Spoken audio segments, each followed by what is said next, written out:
खबर आप तक पहुंचा दे। ब्रेकिंग फर्स्ट, एसआईआर पर झारखंड के मंत्री इरफान अंसारी का भड़काऊ बयान सामने आया। बीएलओ घर पर आए तो उसे बंद कर दें।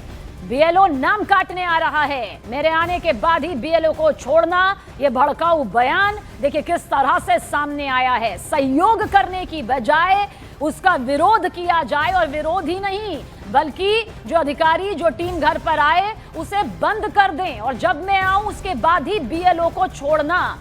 तो एसआईआर के नाम पर यह भड़काऊ बयान, विवादित बयान झारखंड के मंत्री के जरिए सामने आया है। झारखंड के मंत्री इरफान अंसारी का यह भड़काऊ बयान बताने के लिए काफी है कि किस तरह से बात सिर्फ विरोध प्रदर्शन तक नहीं है, बल्कि भड़काऊ बयान के जरिए माहौल खराब करने तक भी पहुंच गई है।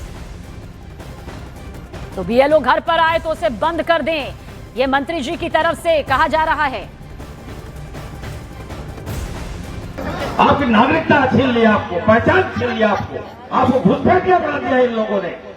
कोई हक समाज में आपको कोई हक नहीं मिलेगा। और अब बंगाल में एसआईआर लागू कर रहा है और उसके बाद झारखंड में करेगा। मैं आप सबको कहना चाहता हूं, एकदम अगर कोई नाम आपका काटने के लिए आए, अगर कोई आपका नाम अगर पूछने के लिए आए, वैसे पदाधिकारी को एकदम गेट में बंद कर दीजिएगा, ताला मार दीजिएगा, मैं खोलूंगा। किसी कीमत पर मैं बता दे रहा हूं आपको, अपना नाम नहीं काटने दीजिएगा।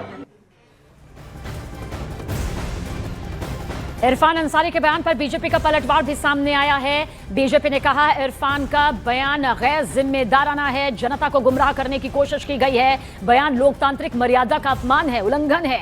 कांग्रेस ने हमेशा बांग्लादेशी घुसपैठियों का साथ दिया है। बीजेपी ने यह भी कहा कि इरफान अंसारी को अपने बयान के लिए माफी मांगनी चाहिए। दरअसल इरफान अंसारी ने क्या कुछ कहा वो अभी आपने यहां पर सुना। निशिकांत दुबे ने सोशल प्लेटफॉर्म एक्स पर पोस्ट करते हुए लिखा, एसआईआर को लेकर मंत्री डॉक्टर इरफान का बयान न सिर्फ गैर जिम्मेदाराना है बल्कि जनता को गुमराह करने की कोशिश भी है।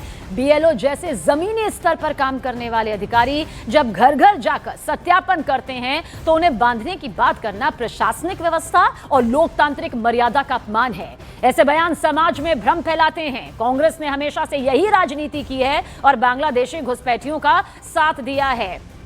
वहीं बीजेपी के प्रदीप भंडारी ने भी हमला बोला और सोशल प्लेटफॉर्म एक्स पर पोस्ट करते हुए लिखा, यह वही तुष्टीकरण का स्तर है जिसे अब लगभग खत्म जो हो चुका है इंडिया गठबंधन अपनाता है। इरफान अंसारी साफ साफ मान रहे हैं कि उनका पूरा राजनीतिक अस्तित्व धोखाधड़ी, फर्जी वोटरों और गैर कानूनी नामों पर टिका है। आगे लिखा, कांग्रेस अवैध घुसपैठियों के साथ खड़ी है। प्रदीप भंडारी की तरफ से यह पोस्ट यहां पर किया गया है।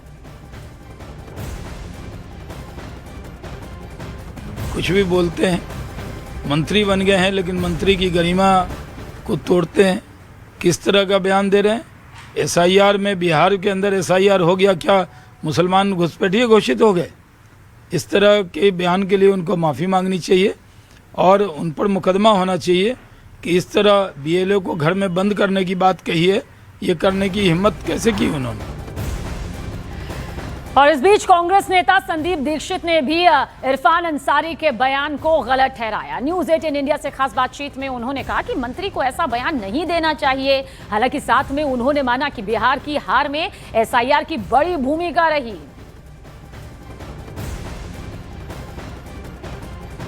एसआईआर को लेकर कांग्रेस की तरफ से लगातार विरोध किया जा रहा है। हमारे साथ बातचीत करने के लिए संदीप दीक्षित है, कांग्रेस के वरिष्ठ नेता। संदीप जी, आपके एक मंत्री है झारखंड में, वो कह रहे हैं कि बीएलओ जब आपके घर आए तो उन्हें बांध लीजिए।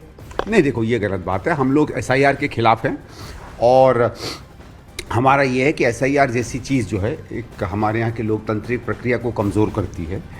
पार्टियाँ हमेशा कोशिश करती रही हैं कि वोटर लिस्ट में उनके वोटर बढ़ें, दूसरे के वोटर कटें, और तभी इलेक्शन कमीशन अगर स्वायत्त तरीके से काम करता है, वो बैलेंस करता है, वो देखता है कि जेन्युइन वोटर उसमें रहें। एसआईआर के हम लोग खिलाफ हैं क्योंकि उसके जहाँ जहाँ अनुभव हुए हैं वो सीधे सीधे दिखता है कि इलेक्शन कमीशन बिल्कुल भारतीय जनता पार्टी के ही एक कार्यकर्ता की तरह काम करती है, और इसलिए वो जो भी अधिकारी भेजेंगे एसआईआर में उनके काम पर हमें संदेह है। लेकिन किसी को बांधना, किसी को इस तरीके से बाधा डालना गलत बात है। हमारा काम होना चाहिए कि हमारे जो BLA1 BLA2 जो हैं, जो हमारे बूथ के और इलाके के होते हैं, वो उनके साथ जाएं, इस बात को सुनिश्चित करें, अपना रिकॉर्ड बनाएं। बल्कि मैं तो ये कहूँगा कि उनके BLA के जाने के बाद हम लोगों को अपना भी सर्वे करना चाहिए और उस हिसाब से सीटें बनानी चाहिए। इतना पुख्ता इंतज़ाम करें आंकड़ों का और हकीकत को डॉक्यूमेंट करने का कि इलेक्शन कमीशन कहीं किसी भी तरीके से वहाँ से सत्य से भाग ना पाए।